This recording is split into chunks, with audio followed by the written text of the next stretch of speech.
அவள் பறந்து போனாளே, என்னை மறந்து போனாளே.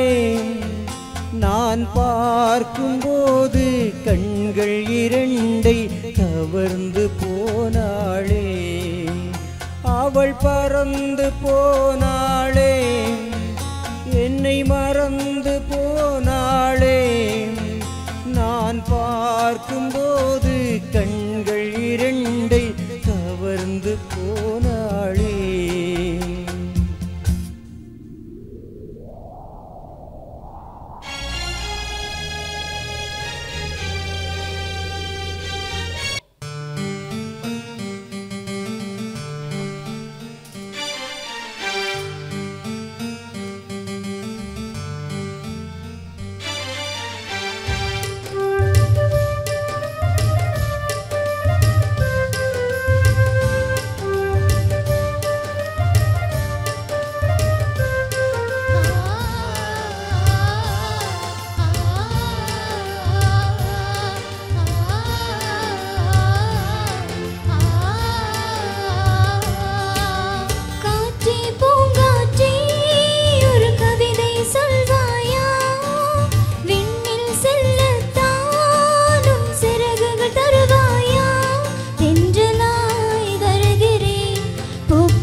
கொஞ்சம் நிழல் கொஞ்சம் நெருப்பு ஒன்றை சேர்ந்தால் இந்த தேகம் கொஞ்சம் நெஞ்சு கொஞ்சம் மனிதன் ஒன்றாக சேர்ந்தால் இந்த கண்கள் கொஞ்சம் மிருகம் கொஞ்சம் கடவுள் ஒன்றாய் சேர்ந்தால் இந்த நெஞ்சம் சென்றலே.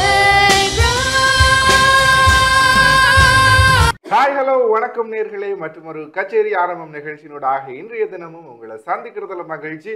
வார வாரம் இந்த நிகழ்ச்சியினூடாக நம் நாட்டு இசைக்கலைஞர்களுடைய பிரம்மாண்டமான திறமையில அவர்களுடைய குரல்ல பாடல்களாக இருக்கட்டும், அதையும் தாண்டி அவர்களுடைய இசையமைப்புல பிரம்மாண்டமான முறையில் ஒரு இசை கச்சேரி கோர்வையா இந்த நிகழ்ச்சியில தொடர்ந்தும் கொடுத்துட்டு வரோம். இந்த வகையிலும் கூட இன்றைய தினத்திலும் அருமையான பாடல் தெரிவுகள் நம்ம வசம் இருக்குங்க. ஸோ நீங்களும் நிகழ்ச்சியினூடாக இணைந்து கொண்டு இந்த பாடல்களை கேட்டு மகிழ போறீங்க. அச்சு அசல் தென்னிந்திய பாணிக்கு ஒப்பாக எங்களுடைய கலைஞர்கள் என்ன மாதிரி இந்த பாடல்களை பாடுகிறார்கள் அப்படின்னு சொல்லி நீங்கள் மக்களும் பார்த்து என்ஜாய் பண்ணுவதற்கு தயாராக இருக்கின்றார்கள். அதிகமான ஆட்கள் வந்து பார்க்கும் பொழுது இந்த கச்சேரிகளுக்கு ஏன் செல்வார்கள் அப்படின்னு சொன்னா, ஐயோ நமக்கு பக்கத்துல ஒரு ஜீவன் நிக்குது, அந்த ஜீவனை நம்ம வெல்கம் பண்ணலையே. சரிங்க, நானும் பார்த்துட்டே இருக்கேன். அன்ராஜ் வந்து வணக்கம் சொல்லுவாங்க அப்படின்னு சொல்லி, இல்ல நான் மக்கள் கூட பேசிடுறேன் அப்புறமா உங்க கூட பேசிடுறேன்ற மாதிரியே பேசிட்டே இருக்காங்க. நாங்க உங்க கூட பேசிட்டு இருப்போம். சோ மக்கள் கூட வந்து பேசும்பொழுது அவங்களுக்கு தான் முன்னுரிமை கொடுக்கணும் அப்படின்றனால நான் மக்கள் கிட்டயே ஸ்ட்ரைட் அப்படின்னு. சோ ஃபர்ஸ்ட் ஆஃப் ஆல் உங்களுக்கு வணக்கம். ஓகே, வணக்கம். நிறைய நாளைக்கு அப்புறம் வந்து நிகழ்ச்சியை தொகுத்து வழங்குறதுலயும் எனக்கு வந்து ரொம்ப ரொம்ப சந்தோஷம். சரி, நீங்க ஏதோ ஒரு விஷயம் சொல்ல வந்தீங்க, சொல்லுங்க. என்ன சொல்ல வந்தீங்கன்னா எஸ், இந்த விடயம் தான். அதாவது நாங்க இப்ப கச்சேரிக்கு குறிப்பா கலின்ஸ்டா போனோம் அப்படின்னு சொல்லி சொன்னா அந்த பாடல் எப்படி இருந்துச்சு, அந்த பாடல இவங்க எப்படி பாட போறாங்க அப்படின்னு சொல்லி பாக்குறதுக்காக தான் அதிகமான ஆட்கள் போறது வழக்கம். அதை தாண்டி வந்து அதுல ஒரு வைப்ஸ் இருக்கும். ஸோ நம்ம நாட்டு கலைஞர்கள் அந்த இசையை வந்து எப்படி பாடுறாங்க, ஸோ அதுக்கு நாம எப்படி வைப் பண்றோம் அப்படின்ற எல்லாமே வந்து ஒரு வேற லெவல் ஃபீல் அப்படின்னு தான் சொல்லிக் கொள்ளலாம். ஸோ அந்த வகையில இன்றைய தின நிகழ்ச்சியிலும் கூட அந்த பாடல்கள், அதாவது தென்னிந்தியாவில் கலக்கின பாடல்களை நம் நாட்டு இசைக்கலைஞர்கள் எப்படி பாட போகின்றார்கள், அதே தாளம், அதே மெட்டு, அதே ஸ்ருதி மாறாமல் பாடுகிறார்களா இல்லையா அப்படின்னு சொல்லி இந்த நிகழ்ச்சியினூடாக பார்த்து நீங்களும் தெரிந்து கொள்ள போறீர்கள். ஸோ இன்றைய தினத்திலும் கூட அருமையான பாடகர்கள், அருமையான இசையமைப்பாளர்கள் இந்த நிகழ்ச்சியினூடாக இணைந்து கொண்டிருக்கிறார்கள். அவர்களுக்குமே முதற்கண் வாழ்த்துக்கள். ஸோ நிறைய பேர் வந்து களங்கள் கிடைக்காமல் வந்து இன்றைய காலங்களில் நாங்கள் பார்க்கக்கூடிய மாதிரி இருக்குது. கண்டிப்பாக என்னுடைய டான் தொலைக்காட்சியானது அதற்கு ஒரு நிவர்த்தி செய்யும் விதமாக இந்த கச்சேரி ஆரம்பம் எனக்கூடிய ஒரு களத்தை கொடுத்துட்டு இருக்கோம். ஸோ கண்டிப்பாக இசைக்கலைஞர்களுக்கு இது ஒரு பெரிய ஒரு வரப்பிரசாதமாக இருக்கும் அப்படின்னு சொல்றது என்னோட நம்பிக்கை. இல்லையா கலின்? நிச்சயமாக அன்ராஜ், வந்து நீங்க சொன்ன மாதிரியே பல விஷயங்கள் நாங்கள் கவனிக்க வேண்டிய விஷயமா இருக்கு. என்ன சொன்னா, முதலெல்லாம் இந்த இசை கச்சேரி என்று சொன்னால் எப்பாவது இருந்துட்டு எங்காவது ஒரு இடத்துல தான் நடக்கக்கூடிய மாதிரி இருக்கும். அதுக்கு வந்து எவ்வளவோ சனம் வந்து அதிகமாக செல்லக்கூடியவர்களாக இருப்பார்கள். இன்று பார்க்கின்ற போது சாதாரணமாக தொலைக்காட்சிகளில் உண்டாகவே நாங்கள் பார்க்கக்கூடியதாக இருக்கின்றது. அவ்வாறு இருக்கின்ற போது வந்து சில சந்தர்ப்பத்தில் எங்களுக்கு வந்து இந்த கச்சேரிகளுக்கு சென்று பங்கு கொள்கின்ற வாய்ப்பு கிடைக்காது, அதனை பார்ப்பதற்கான வாய்ப்பு கிடைக்காது. ஆகிய வந்து எங்களுடைய இசை கலைஞர்கள், எங்களுடைய நாட்டு கலைஞர்களுடைய திறமைகளை நாங்கள் பார்த்து வியக்கக்கூடிய ஒரு நிகழ்ச்சியாக கூட இந்த நிகழ்ச்சி அமையும் அப்படின்னு சொல்றேன். அதையும் தாண்டி வந்து நாங்கள் பார்க்கின்ற போது சில கச்சேரிகளில் வந்து குறிப்பிட்ட சில பாடல்கள் தான் பாடுவார்கள். ஒரு கேட்டகரி வச்சிருப்பாங்க, இந்த சாங்ஸ் தான் இந்த கச்சேரியில வந்து பாட முடியும் என்றவாறு. சோ எங்களுடைய இந்த நிகழ்ச்சியின் வாயிலாக அன்றைய காலம் நாங்க நினைச்சே பார்க்க முடியாது சில பாடல்கள், என்னடா இப்பதான் நாங்க புதுசா கேட்கிற மாதிரி இருக்கே என்ற மாதிரி இருக்கிற பழைய கால பாடல்களாக இருக்கட்டும், அல்லது புதுசா லாஸ்டா ரிலீஸ் ஆன பாடல்களாக இருக்கட்டும், அப்படி வந்து எல்லா விதமான பாடல்களையும் நாங்களுமே தர்றது வழக்கம். என்னன்னு சொன்னா, எங்களுடைய இந்த நிகழ்ச்சி வந்து குழந்தைகளிடம் வந்து பெரியவங்க வரைக்குமே பார்த்து ரசிப்பது வழக்கம். எல்லோருமே பார்க்கின்ற போது அடடா எங்களுக்கு பிடிச்ச பாடல்களையும் தர்றாங்களே என்று யோசிக்கிற அளவுக்கு வந்து அவங்களுடைய அந்த சிந்தனை இருக்கும் அப்படின்னு சொல்லி நானும் நினைக்கிறேன். இன்று எங்களுடைய இந்த கச்சேரி ஆரம்பம் நிகழ்ச்சியும் கூட நீங்க நினைப்பது போல பலவிதமான பாடல்களை சுமந்த வண்ணம் கொண்டு நகர காத்திருக்கின்றது அப்படின்னு சொல்லி நான் நினைக்கிறேன். நானுமே ரொம்ப ரொம்ப எதிர்பார்ப்போடு இருக்கிறேன்னு சொன்னா, இந்த குழு வந்து எவ்வாறு பாட போகிறார்கள், எங்களுடைய இந்த இசை வாத்திய கருவிகளை வாசிப்பவர்கள் வந்து எவ்வாறு வாசிக்க போகின்றார்கள். நாங்கள் பாடலன் பார்க்கின்ற போது குரலை மட்டும்தான் எடுத்து நோக்குவோம். மாறாக வந்து இந்த இசை என்பது மிக மிக முக்கியமான ஒரு விடயமாக இருக்கின்றது. அவர்கள் அந்த பக்கவாத்தியங்களை சரியாக வாசிக்கின்ற போதுதான் அந்த பாடல் கூட தெளிவாக எல்லோர் மத்தியிலும் வந்து உண்மையாக சென்று சேரக்கூடிய மாதிரி இருக்கும். அவ்வாறாக வந்து எங்களுடைய இந்த இசை கலைஞர்களாக இருக்கட்டும், வாத்திய கலைஞர்களாக இருக்கட்டும், எவ்வாறாக இன்றைய தினம் பங்காற்ற போகின்றார்கள் என்று சொல்லி பார்க்கறதுல நாங்களுமே ரெடியா இருக்கோம். அந்த வகையில வந்து கலைஞர் நீங்க சொன்னது போலயே நம்மளுடைய நாட்டு கலைஞர்கள் வந்து திறம்பட இந்த பாடல், அதாவது ஆரம்பத்துல வரப்போகின்ற பாடல் எப்பவுமே சொல்லுவாங்க, பழைய காலம் அப்படின்றது பொன் போன்றது, பொற்காலம் அப்படின்னு சொன்னால் அது கண்டிப்பாக பழைய காலமாகத்தான் இருக்கும். அந்த வகையில அந்த காலத்துல வந்து வரக்கூடிய பாடல்கள் எல்லாமே என்ன சொல்றது, முத்து முத்தா ரத்தினம் ரத்தினமா இருக்கும். அந்த வகையில் அந்த வரிகள் ஒவ்வொன்றும் எங்களுடைய வாழ்க்கையுடன் கனெக்ட் ஆகக்கூடிய மாதிரி தான் அமையப்பட்டிருக்கும். ஸோ அந்த வகையில வந்து நிகழ்ச்சியினுடைய ஆரம்பத்திலும் கூட அந்த பழைய கால பாடலோட ஆரம்பிக்கலாம் அப்படின்னு சொல்லியிருக்கோம். ஒரு தத்துவ பாடல் தான் இல்லையா கலின்ஸ்டா? நிச்சயமாக தத்துவ பாடல் என்றதை தாண்டி ஒரு சேட் சாங்கா இருக்கும். இருந்தாலும் கூட ஆரம்பத்துல சேட்டா ஸ்டார்ட் பண்ணாலும் உங்களுக்கு தெரியும் தானே, நாங்க இசை கச்சேரி நிகழ்ச்சி வந்து முடிக்கின்ற போது வந்து நிச்சயமாக உங்களுக்கு பிடிச்ச பாடல்களை தருவோம். சேட் சாங்கண்டா கூட ரசிச்சு பார்க்கக்கூடிய ஒரு சாங் தான் இல்லையா? அந்த வகையில நாங்கள் பார்க்கின்ற போது அவள் பறந்து போனாலே என்கிறதான பாடல் தான் பல பேர் பாடியிருப்பீங்க, சில பேர் கேட்டிருப்பீங்க, சில பேர் கேட்கணும்னு சொல்லி நினைச்சிட்டு இருப்பீங்க. அவள் பறந்து போனாலே என்கிறதான இந்த பாடல் வந்து கண்ணதாசன் பாடலுக்கு வரிகள் எழுதியிருப்பார். அது மாத்திரமில்லாமல் 1963ஆம் ஆண்டு வெளிவந்த பாடலாக இருக்கிறது. இன்றைக்கு எத்தனை ஆண்டுகள் போனாலும் வந்து எங்களுடைய இந்த கச்சேரிகளில் இந்த பாடல்களை பாடுகிறார்கள் என்று சொன்னால் அந்த பாடல்கள் எவ்வளவு தூரம் அவர்களுடைய மனதை தொற்றிருக்கின்றது என்பதை வந்து நாங்கள் கவனிக்க வேண்டியவர்களாக இருக்கின்றோம். இந்த பாடல் கண்ணதாசன் அன்றே கணித்திருக்கிறார். அதாவது இப்ப இருக்கக்கூடிய யாழ்ப்பாணத்து பொண்ணுங்கள்ல ஒருத்தனை விரும்புறாங்க, அப்புறம் வந்து பாத்தீங்கன்னா பறந்து போயிடுறாங்க எங்க அப்ரோட்டுக்கு. ஸோ அதற்கேற்ற மாதிரி கண்ணதாசன் நன்றே கணிச்சிட்டாரு அப்படின்னே சொல்லிக்கொள்ளையிலும் குறிப்பா இந்த பாட்டு. நிச்சயமாக நீங்க பெண்களை மட்டுமெல்லாம் சொல்லிவிட முடியாது. குறிப்பாக நீங்க ஒரு சிலரை சொல்லாமே தாண்டி எல்லாருமே அப்படி இருப்பாங்கன்னு சொல்லிவிட முடியாது. நீங்க சொல்ற மாதிரி ஆண்களும் இருக்காங்கதான், கதைக்கிற மாதிரி கதைப்பாங்க, அப்புறமா எங்க போறாங்கன்னே தெரியாம போயிடுவாங்க. எப்படிமா நீங்க ஆண்களும் மட்டும் சொல்லுவீங்க? அதிகமா பாடல்களை வந்து பாத்தீங்கன்னா இந்த பெண்கள்லாம் ஏமாத்திட்டு போறதா நாங்கள் பாடல்களை கேட்டது உண்டு. அப்படி பாடுறது உண்டு. நாங்க கேர்ள்ஸ் எல்லாம் வந்து பாடுறது இல்லை, ஏன்னு சொன்னா ஏன் போட்டுமே என்ற மாதிரி. சரி, உங்களோட சமாளிப்பை விடுங்க. சரி, இப்ப நிகழ்ச்சியில நாங்க பாடலுக்கு போயிடலாம். நிச்சயமாக நீங்க சொன்ன மாதிரியே வந்து இந்த பாடலும் கூட ரொம்பவுமே அற்புதமான ஒரு பாடல். டி.எம். சௌந்தரராஜன் அவருடைய குரலில் ஒலித்த பாடல். எங்களுடைய இசைக்கலைஞர்களும் உங்களுக்காக பாடுவதற்கு தயாராக இருக்கிறார்கள், பார்க்கலாம்.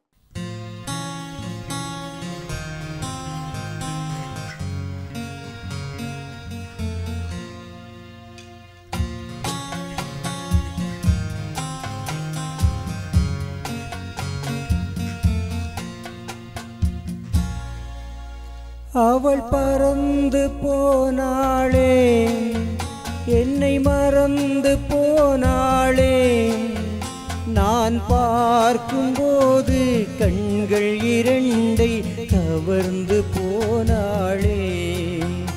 அவள் பறந்து போனாளே, என்னை மறந்து போனாளே, நான் பார்க்கும்போது கண்கள் இரண்டை கவர்ந்து போனாளே.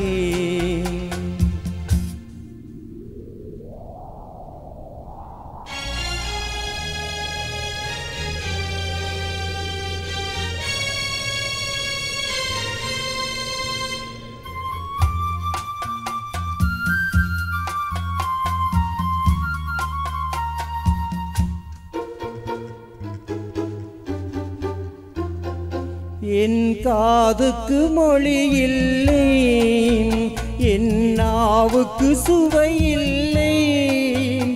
என் காதுக்கு மொழி இல்லை, என் நாவுக்கு சுவை இல்லை. என் நெஞ்சுக்கு நினைவில்லை, என் நிழலுக்கும் உறக்கமில்லை, என் நிழலுக்கும் உறக்கமில்லை. அவள் பறந்து போனாளே, என்னை மறந்து போனாளே, நான் பார்க்கும்போது கண்கள் இரண்டை கவர்ந்து போனாளே. இந்த வீட்டுக்கு விளக்கில்லை, சொந்த கூட்டுக்கு குயில் இல்லை. இந்த வீட்டுக்கு விளக்கில்லை, சொந்த கூட்டுக்கு குயில் இல்லை.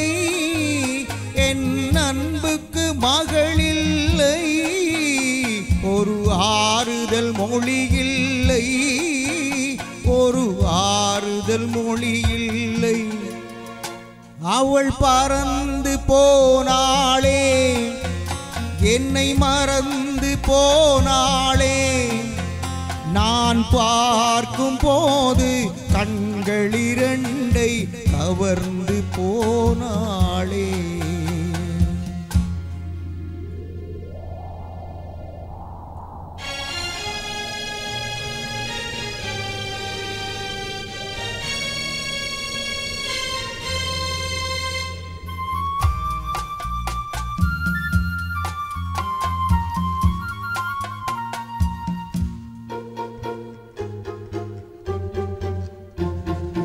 என் இதயத்தில் பூட்டி வைத்தேன், அதில் என்னையே காவல் வைத்தேன். என் இதயத்தில் பூட்டி வைத்தேன், அதில் என்னையே காவல் வைத்தேன். அவள் கதவை உடைத்தாளே, தன் சிறகை விரித்தாளே, தன் சிறகை விரித்தாளே. அவள் பறந்து போனாளே, என்னை மறந்து போனாளே, நான் பார்க்கும்போது கண்கள் இரண்டை கவர்ந்து போனாளே.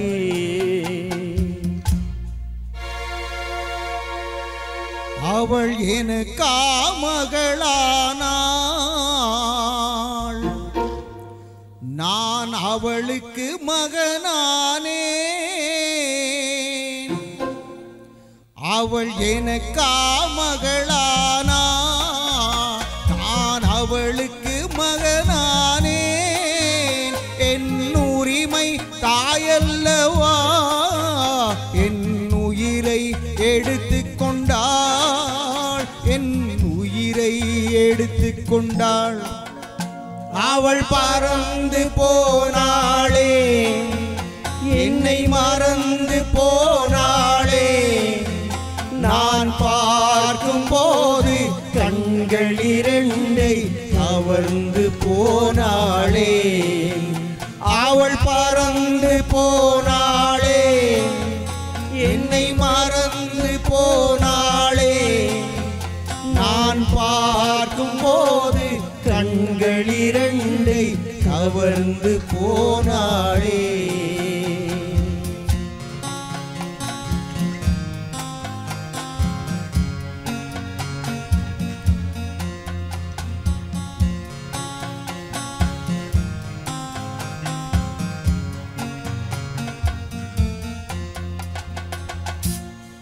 நிகழ்ச்சியினூடாக இணைந்து கொண்டிருக்கின்றோம். இது கச்சேரி ஆரம்பம் நிகழ்ச்சி. அருமையான ஒரு தத்துவ பாடல், ஒரு சாட் வைப்போட நிகழ்ச்சியை ஸ்டார்ட் பண்ணியிருக்கோம். ஸோ நீங்கள் ஃபீல் பண்ண தேவையில்லை, நீ இருக்குங்க வைப்பான சாங் ரெடியாக இருக்குது நம்ம கைவசம். ஸோ அடுத்தடுத்து அதாவது முதல்ல வந்து ஒரு சோகம், அதுக்கப்புறம் கொஞ்சம் ஹாப்பி, அதுக்கப்புறம் அப்படி படிப்படியாக நாங்கள் மேலே போவோம் அப்படின்னு சொல்லியிருக்கோம். ஸோ வாழ்க்கையிலையுமே நாம் படிப்படியாக தான் மேலே போகணும். அதற்கு நாங்கள் எங்களுடைய இந்த கச்சேரி ஆரம்ப நிகழ்ச்சியிலையுமே வாய்ப்புக்குள்ளே போகணுமெண்டு அப்படி ஒரு ஃபீல்டில் தான் அப்படியே போகணும் அப்படின்னு சொல்லிட்டு இருக்கோம். ஸோ அந்த வகையில் வந்து அடுத்த கூட ஒரு பிரிவையும் ஒரு நட்பையும் உணர்த்தக்கூடிய மாதிரியான ஒரு பாடலை தான் கொடுப்பதற்கு தயாராக இருக்கின்றோம். குறிப்பாக இந்த படம் அந்த காலத்தில் அந்த அளவுக்கு ஒரு ஹிட்டா இருந்துச்சு. குறிப்பா இந்த காலத்துக்கு பொருத்தமானதாகத்தான் அந்த படம் அமையப்பட்டிருக்கும் அப்படின்னு சொல்லி நான் நினைக்கிறேன்.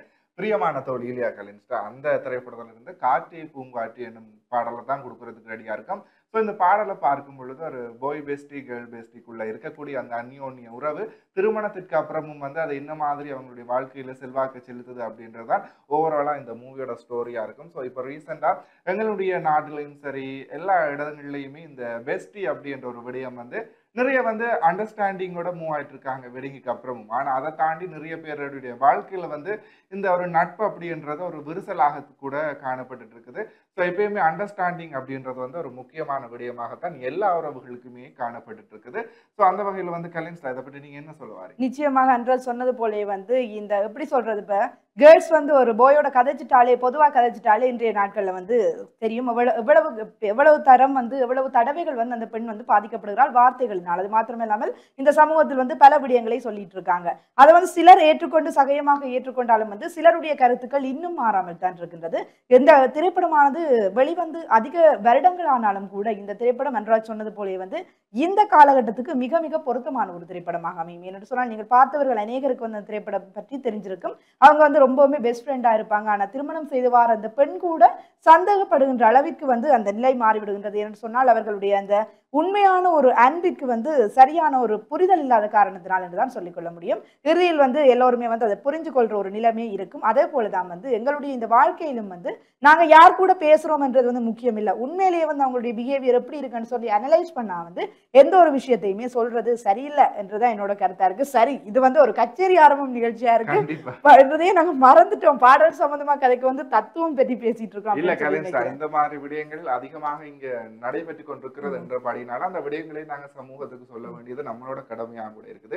ஒரு ஃபன் என்டர்டெயின்மெண்ட்டை தாண்டி ஒரு விடயத்தை மக்கள்கிட்ட போய் சேருது அப்படின்னும் பொழுது அது ஒரு வரவேற்கத்தக்க விடயம் தான். அந்த வகையில வந்து சில பேர் இருக்காங்க இந்த பெஸ்டி அந்த பாய் பெஸ்டி கேர்ள் பெஸ்டி இந்த விடயத்தை பயன்படுத்தியுமே ஒரு தவறான விடயங்களுக்கு மூவ் ஆகக்கூடிய ஒரு காலமுமே இருந்துட்டு இருக்கு. ஸோ அதெல்லாமே தேவையில்லை. இப்போ ஒரு நீங்க உண்மையா ஒரு உறவுக்கு இருக்கிறீங்க அப்படின்னு சொல்லி சொன்னா அந்த ஒரு அண்டர்ஸ்டாண்டிங்கோட இருந்தீங்க அப்படின்னு சொல்லி சொன்னா அடுத்தடுத்த சந்ததியினருமே நட்பு அப்படின்றது வந்து என்ன சொல்றது ஒரு ஸ்திரத்தன்மையா வச்சிருக்கிறதுக்கு ரொம்ப ஒரு ஹெல்ப்ஃபுல்லா இருக்கும் அப்படின்னு சொல்றது என்னோட நம்பிக்கையா இருக்குது. நிச்சயமாக அன்றால் சொன்னதை போல வந்து அன்பு எப்பவுமே ஜெயிக்குங்க, அன்பா இருங்க, எப்பவுமே உண்மையா இருங்க, அதுதான் முக்கியமான ஒரு விஷயம். சரி, நிகழ்ச்சியில கூட அடுத்தும் பெறப்போன்ற ஒரு பாடல் வந்து ஒரு நண்பருக்காக பாடப்பட்ட ஒரு பாடல் காற்றே பூங்காற்றே என்று ஆரம்பிக்கின்ற பாடல் அநேகர் கேட்டிருப்பீங்க. எங்களுடைய இசைக்கலைஞர்களும் பாடுறதுக்கு ரெடியா இருக்காங்க. ஸோ நீங்களும் அதிகமான இன்ட்ரெஸ்டோட இருக்கீங்கன்றது எங்களுக்குமே புரியுது. பார்க்கலாம்.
ஓகே, மீண்டும் நிகழ்ச்சிக்குள்ள இணைஞ்சிட்டு இருக்கோம். இது கச்சேரி ஆரம்பம் நிகழ்ச்சி. அருமையான பாடல் தெரிவுகள் நம்மளுடைய நாட்டு கலைஞர்களினுடைய சூப்பரான வாய்ஸ்ல கேட்டு என்ஜாய் பண்ணிட்டு இருப்பீங்க. தொடர்ந்தும் நாங்கள் இந்த பாடல்களை 1 மணி நேரம் உங்களுக்கு கொடுக்கறதுல ரொம்ப சந்தோஷமா இருக்கிறோம். ஸோ நீங்களும் பார்த்து என்ஜாய் பண்ணிட்டு இருப்பீங்க அப்படின்றதுல எந்தவித ஐயவுமே இல்லை. சரி, நிகழ்ச்சியில் அடுத்த ஒரு பாடல் வரப்போகுது. ஸோ கண்டிப்பாக இன்றைக்கு என்ன கலின்ஸ்டா எல்லாமே தத்துவ பாடல்களாகவே வந்துட்டே இருக்கு. ஸோ சமூகத்துக்கு ஒரு மெசேஜை நாங்கள் சொல்லிட்டே இருக்கோம். அந்த வகையில் அடுத்துமே ஒரு பியூட்டிஃபுல்லான ஒரு பாடல் தான். ஸோ குறைகள் அப்படின்றது எப்பயுமே அடுத்தவங்களுக்கு எங்கள்கிட்ட இருக்கக்கூடிய குறைகள் தான் முதல்ல தெரியும். ஸோ குறைகளுமே ஒரு அழகு தான் அப்படின்றத இந்த பாடல் அழகாக வெளிப்படுத்தக்கூடிய மாதிரி இருக்கும். ஸோ கடவுள் தந்த அழகிய வாழ்வு அப்படின்ற பாடல் தான் நிகழ்ச்சியில் அடுத்து வர்றதுக்கு ரெடியா இருக்கு. ஸோ இந்த பாடலை எடுத்து பார்க்கும் பொழுது அந்த விஷுவலை நீங்க பார்த்தீங்க அப்படின்னு சொல்லி சொன்னாலே என்ன சொல்றது, எங்களை அறியாமலே எங்களுக்குள்ள கண்ணெல்லாம் ஈரமாயிடும். அந்த அளவுக்கு ஒரு உணர்வு பூர்வம் ஒரு தத்துவம் ரீதியான ஒரு பாடலாகத்தான் அந்த பாடல் அமையப்பட்டிருக்குது. குறிப்பாக எங்களுடைய சமூகங்களையும் இந்த மாதிரி குறைகளுடன் இருக்கக்கூடியவர்கள் இருக்கிறார்கள். அவர்களை நாங்கள் என்ன செய்யறது, ஒரு வித்தியாசமா பார்க்கறது. அந்த பார்வை தான் அவர்களை ஒரு ஹர்ட் பண்ணக்கூடிய ஒரு பாயிண்டா மாறும். ஸோ அவங்களையும் சக மனிதர்களாக அவர்களையும் எங்களில் ஒருவங்களாக நாங்கள் பார்க்கும் பட்சத்தில் அவங்களுக்கு தங்களை பிரித்து பார்க்குற ஒரு மனப்பாங்கு எப்பயுமே இருக்க போறதில்ல. ஸோ எப்பயுமே நாங்கள் என்ன விடயத்தை மேற்கொள்ளணும் அப்படின்னு சொல்லி சொன்னால், இந்த உலகத்தில் இருக்கக்கூடிய அத்தனை உயிர்களுமே ஒன்று சாடித்தான் இருக்குது. ஸோ அந்த உயிர்களுக்கு எங்களுடைய கலைஞரா சொன்னது போல அன்பை பகிர்வோம், அன்பு கேங்ல இருக்கிற மாதிரி அன்பை பகிர்வோம் அப்படின்னு சொல்லியிருக்காங்க. ஸோ கலைஞரா இதை பற்றி நீங்க என்ன சொல்ல வாரீங்க? நிச்சயமாக அன்ற சொன்னது போல மாயாவி திரைப்படத்திலிருந்து வெளிவந்த பாடல். இந்த பாடல்ல ஒவ்வொரு வரிகளுமே அப்படியே அர்த்தபூர்வமான ஒரு வரியா இருக்கு. அதுல குறிப்பா சொல்ல போறோம்னு சொன்னா, எதை நாம் இங்கு கொண்டு வந்தோம், எதை நாம் கொண்டு செல்வோம். உண்மையிலே என்று பார்க்கின்ற போது சின்ன விஷயத்துக்கு கூட எல்லாருமே சண்டை போட்டுட்டு இருப்போம். இது என்னுடையது, இது என்னுடையது, என்ன பொறுப்பாக இருக்கட்டும் சரி, பொருட்களாக இருக்கட்டும் சரி, ஒவ்வொரு விடயங்களையும் நாங்கள் பார்க்கின்ற போது என்னுடையது நான் என்கின்ற ஒரு ஆணவம் நிறைந்தவர்களாக இன்றைய நாட்களில் மாறிக்கொண்டிருக்கின்றோம். ஆனால் நாங்கள் பார்க்கின்ற போது வாழ்க்கையில் நாங்கள் பிறக்கின்ற போதும் எதுவுமே கொண்டு வருவதில்லை, இறக்கின்ற போதும் எதுவுமே கொண்டு செல்ல போவதில்லை என்பதை நாங்கள் மனதில் வைத்திருக்க வேண்டும். என்று சொன்னால் நாங்கள் என்னுடையது என்று சொல்லி போட்டி போட்டு பல உறவுகளையும் பிரிந்து இறுதியில் எதையும் நாங்கள் கொண்டு போகாமல், அதாவது எதையும் கொண்டு போக முடியாத ஒரு நிலையில எல்லாவற்றையும் இழந்து நாங்கள் இருக்கக்கூடிய ஒரு நிலைமை இருக்கின்றது. ஆகவே நாங்கள் இந்த போட்டி பொறாமைகள் என்று சொல்லி எங்களுடைய வாழ்க்கையை நாங்களே எப்பொழுதுமே குறைத்து மதிப்பிட்டுக் கொண்டிருக்காமல் போட்டிகளை நாங்கள் எல்லோரிடம் போட்டிகளை பேணிக்கொள்ள முடியும். மாறாக இந்த பொறாமை என்கின்ற தன்மையை எடுத்து விட வேண்டும். நான் எனது என்கின்ற அகங்காரங்களை தவிர்த்து விட வேண்டும். இது மாத்திரமில்லாமல் இந்த ஒரு வரியிலேயே இவ்வளவு அர்த்தம் இருக்குன்னு சொன்னா அந்த பாடல் பூராகவுமே தத்துவமான வரிகள் தான் இருக்கும். உண்மையிலேயே நாங்க என்ஜாய் பண்ணி பார்க்கக்கூடிய பாடல் என்று சொல்ல முடியாது. என்று சொன்னால் அவ்வளவுக்கு அன்றாஜ் சொன்னது போலவே பாடலை பார்க்கின்ற போதும் சரி, கேட்கின்ற போதும் சரி, அப்படியே மனசே இறங்கி ஒரு நிலைக்கு வரக்கூடிய மாதிரி இருக்கும். அவ்வாறாக இருக்கக்கூடிய பாடல் தான் எங்களுடைய இசைக்கலைஞர்களும் உங்களுக்காக தரதுக்கு இருக்காங்க. பார்க்கலாம்.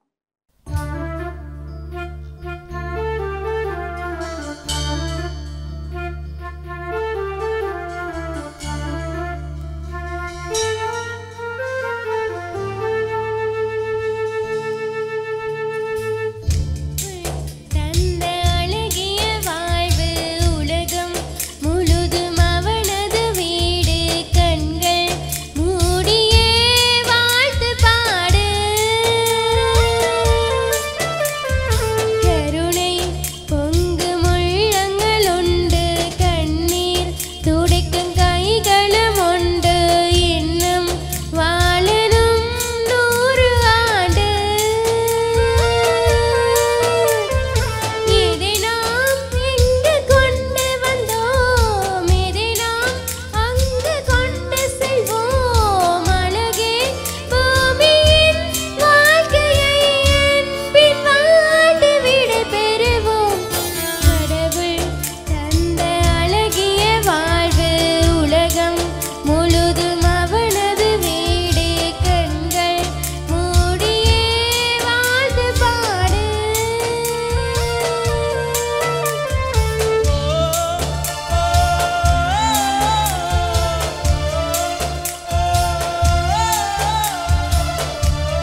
எதுவரை வாழ்க்கை அழைக்கிறதோ அதுவரை நாமும் சென்றிடுவோம். விடை பெறும் வேளை வரும் போதும் சிரிப்பினில் நன்றி சொல்லிடுவோம். பரவசம் இந்த பரவசம் என்னாலும் நெஞ்சில் தீராமல் எங்கே வாடுமே. கடவுள் தந்த அழகிய வாழ்வு உலகம் முழுதும் அவனது வீடு. கண்கள் மூடியே வாழ்த்து பாடு.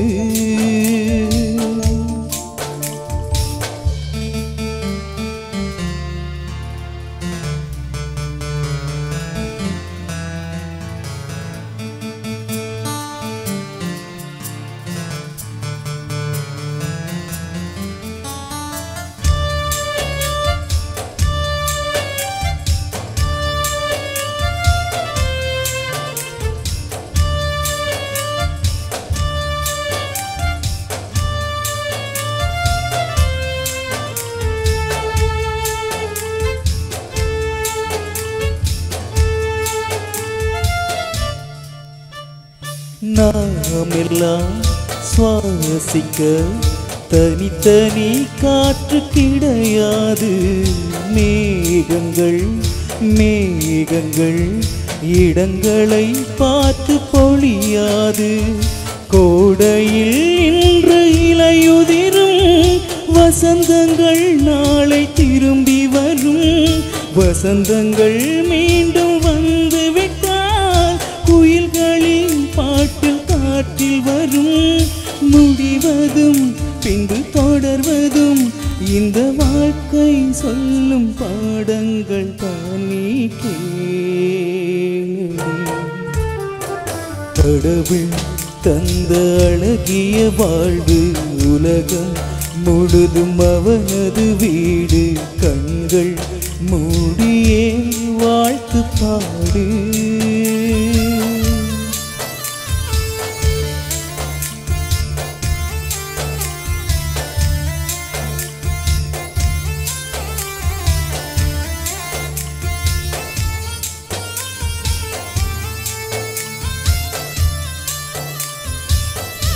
ஓகே, நிகழ்ச்சியினூடாக மீண்டும் இணைந்து கொண்டிருக்கின்றோம். இது கச்சேரி ஆரம்பம் நிகழ்ச்சி. நிகழ்ச்சியில் அருமையான பாடல் தேர்வுகள் தொடர்ந்து வந்த வண்ணம் இருக்குது. நம் நாட்டு இசைக்கலைஞர்கள் ரொம்ப பியூட்டிஃபுல்லா இந்த பாடல்களை கொடுத்துட்டு இருக்காங்க. அடுத்து நம்ம கொன்சி தான் ஒரு பாடலை பாடுறதுக்கு ரெடியா இருக்காங்க. இந்த நேரத்துல என்ன பாடல் அப்படின்னு சொல்லி பார்த்தோமா இருந்தா, இந்த நேரத்துக்கு ஏற்ற மாதிரி ஒரு வைஃப் மெட்டீரியல்ல ஒரு பாடல் கொடுக்கறதுக்கு ரெடியா இருக்காங்க. கொஞ்சம் நிலவு கொஞ்சம் நெருப்பு ஒன்றாய் சேர்ந்தாள் அப்படின்னு சொல்லி ஒரு பாடல் வரி வந்து ஸ்டார்ட் ஆகுது. ஸோ இந்த பாடல் நீங்க நிறைய கேட்டிருப்பீங்க. குறிப்பாக இது சிம்ரனோட மூவில இருந்து அப்படின்னு சொல்லி நினைக்கிறேன். ஸோ ரொம்ப சூப்பரான ஒரு பாடல், ரொம்ப ஒரு வைஃப் மெட்டீரியலான பாடல் அப்படின்னு சொல்லி தான் தெரியும். ஸோ கல்யாண்ஸ்தா மீது நீங்க நிச்சயமாக நாங்க பார்க்கின்ற போது வந்து திருடா திருடா என்கிறதான திரைப்படத்துல இருந்து வெளிவந்த பாடலா இருக்கு. இதுல வந்து இந்த சந்திரலேகா பாடுவாங்களே, நான் சொல்றது வந்து சந்திரலேகா அண்டு சாதாரணமா சொல்ற மாதிரி இருக்கும், பாருங்க பாடுவாங்க எப்படி இருக்குன்னு சொல்லி அந்த பாடலை கேட்கின்ற போது அதை பார்க்கின்ற போது எல்லாரும் அப்படியே ஸ்டில்லா நின்றுவாங்க எப்படிமான்ற மாதிரி. ஸோ நாங்களுமே ரொம்பவும் எதிர்பார்ப்போடு இருக்கோம். நான் நிகழ்ச்சியில ஆரம்பத்திலேயே சொல்லியிருந்தேன், சேட் சாங்கோட ஸ்டார்ட் பண்ணா கூட நாங்க எண்ட்ல வந்து எனர்ஜியான சாங் தான் தருவோம் அப்படின்னு சொல்லி அதை போல வந்து வேற லெவல்ல இருக்கும் அப்படின்னு சொல்லி சொல்லியிருந்தோம் இல்லையா, அத மாதிரி தான். நிச்சயமா என்றால் சொன்னது போல வந்து நாங்க ஆரம்பத்திலுமே சொல்லியிருந்தோம், அதே போலதான் வந்து இறுதி பாடலாக வந்து இந்த பாடலை உங்களுக்காக தர்றோம்.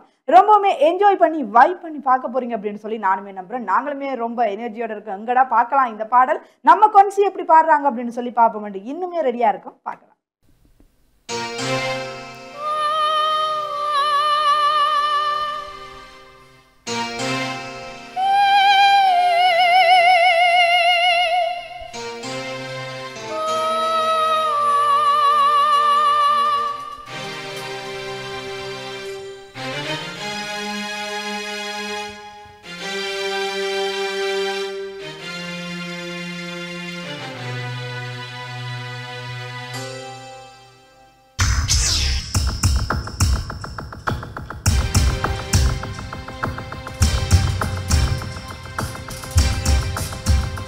கொஞ்சம் நிலவு கொஞ்சம் நெருப்பு ஒன்றை சேர்ந்தால் இந்த தேகம். கொஞ்சம் நன்று கொஞ்சம் மனிதன் ஒன்றாக சேர்ந்தால்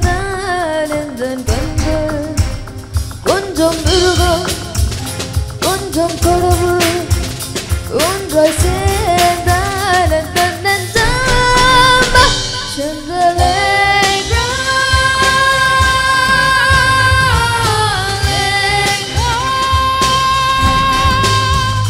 சந்திரலேகா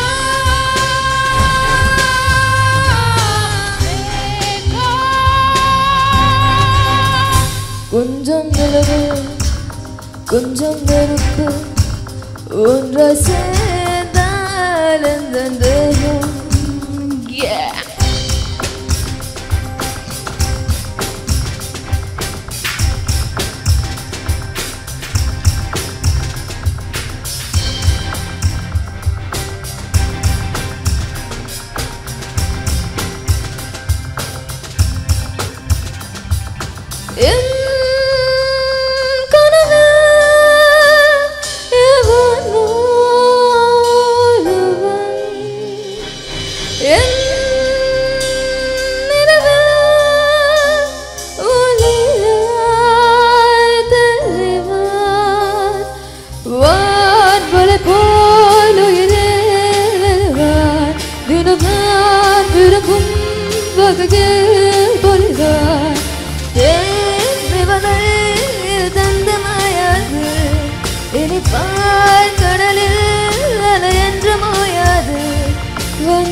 இங்கு நீ இருந்தால் ஒரு தோல்வி நேராது மங்கையுன் கால் பட்டால் மண்ணும் ஒரு மண்ணல்ல வெள்ளை பொந்தேகத்து வேர்வை துளியும் பல்ல செந்தாளம் பூமிக்கு முள்ளொன்றும் குறையல்ல உள்ளொன்றும் பார்த்தாலும் உன் மீது பிழையல்ல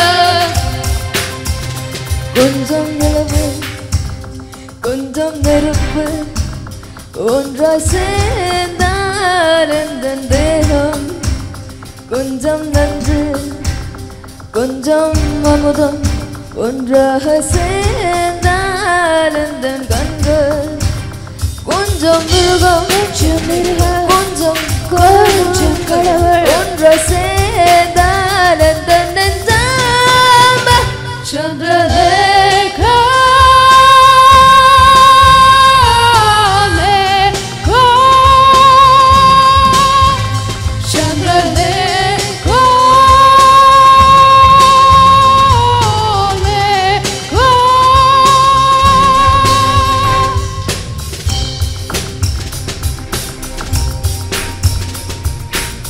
பெண்ணே உன் கண்ணாளன் பெரியேறி வருவானே விண் கொண்ட மீனெல்லாம் விளையாட தருவானே ஓஹோ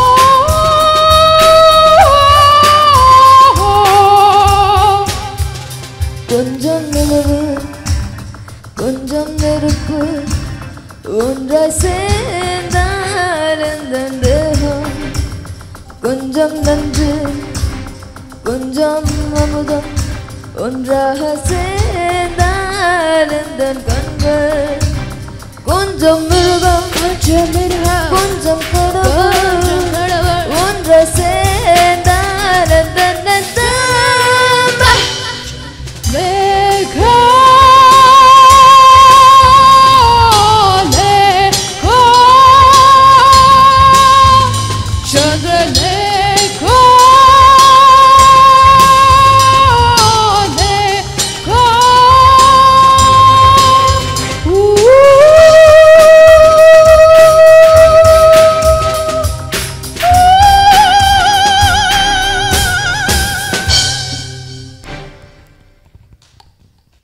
ஓகே, இன்றைய தினமும் கூட அருமையான பாடல் தெரிவுகளை இன்றைய நேரத்தில் பாடியிருந்தாங்க. ஸோ அவங்களுக்கு ஃபர்ஸ்ட் ஆஃப் ஆல் நன்றி.